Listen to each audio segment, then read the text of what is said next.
Livasa hospital ने विश्व में बढ़ते हुए कैंसर के मरीजों को देखते हुए और विश्व कैंसर दिवस के अवसर पर कैंसर की मरीजों की देखभाल करने के लिए महत्वपूर्ण जानकारी साझा की। इस जानकारी के बारे में लिवासा हॉस्पिटल के डॉक्टरों ने क्या संदेश दिया, आइए सुनते हैं मीडिया जंक्शन में चंडीगढ़ प्रेस क्लब से। जी सर। 4 फरवरी को वर्ल्ड कैंसर डे के उस पे हम एक मैसेज देना चाहते हैं कि जो कैंसर की बीमारी जो इतना फैल रही है, जो इतनी प्रॉब्लम कर रही है लोगों को, तो इसको हम कैसे इससे लड़ सकते हैं। तो मेरा मैसेज ये है कि हमें 3 तरह से इसको फाइट करना है। सबसे नंबर 1 पे हमें इसको प्रिवेंट करना है, इससे बचना है। Prevention is better than cure, इस फार्मूले पे चलना है।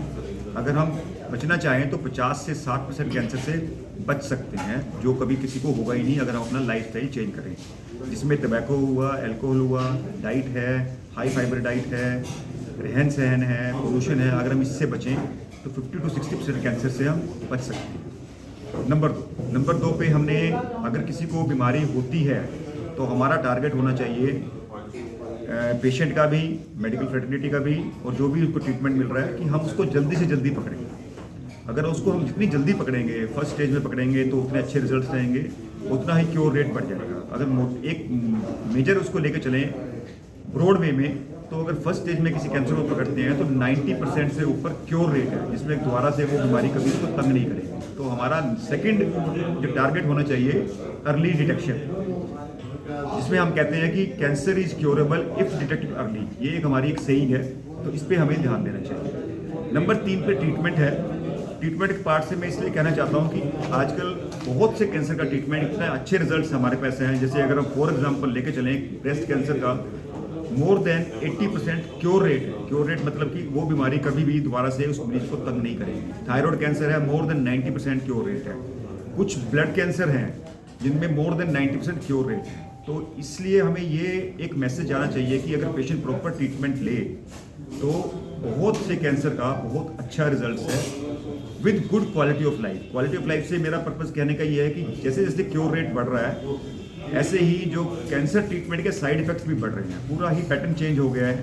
कीमोथेरेपी की बजाय हम टारगेटेड थेरेपी भी जा रहे हैं, जो कीमोथेरेपी नहीं है, उसके साइड इफेक्ट्स नहीं हैं। रेडिएशन के अंदर हम ऐसी मशीनें आ रही हैं कि जो नॉर्मल टिश्यू को रेडिएशन नहीं जाती है, सिर्फ कैंसर सेल्स को मारती है।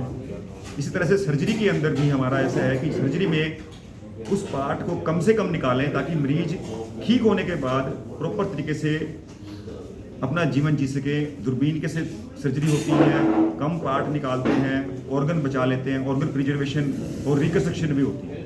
तो मेरा मैसेज यही है कि किसी को भी अगर कोई डाउट हो तो उसको प्रॉपर ट्रीटमेंट लेना चाहिए। अगर हम बात करें ना 60% कैंसर को हम प्रिवेंट कर सकते हैं। जैसे कुछ लोग कहते हैं कि यार ये तो होना ही था, हो गया, क्या करें। ऐसा नहीं है।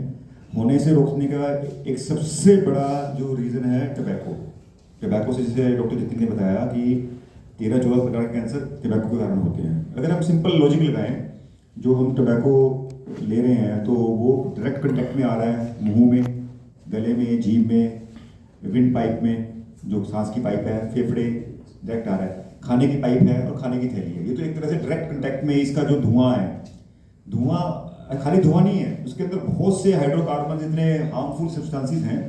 अगर हम कहीं पे वैसे भी पीडी सिगरेट को जला के देखें तो कितना ब्लैक और वो सब आता है, हाइड्रोकार्बन हैं, ये पेट्रोलियम प्रोडक्ट्स हैं, तो उस टाइप की चीज़ें उसमें सारी होती हैं। तो अगर हम किसी चीज़ को लगातार एक चीज़ को कहीं पे टच भी करते रहें तो वहाँ पे भी जख्म बन जाता है। तो जो बंदा अगर दिन में 10 सिगरेट पी रहा है, वो लगातार उस कंटेक्ट में है और वो वहाँ पे कीटाणु को जम भी रहे हैं, जम के उसको चेंज कर रहे हैं।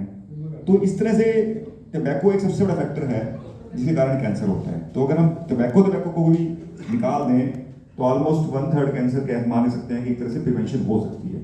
फिर ड्रिंकिंग हो गई है, फिर खाने की हैबिट है। अगर खाने की हैबिट में जो हाई फाइबर डाइट है, हमारी डाइट में जो पहले होती थी, अब तो फास्ट फूड ज़्यादा आ गया है, तो उससे आपकी आंतों का कैंसर नहीं होगा।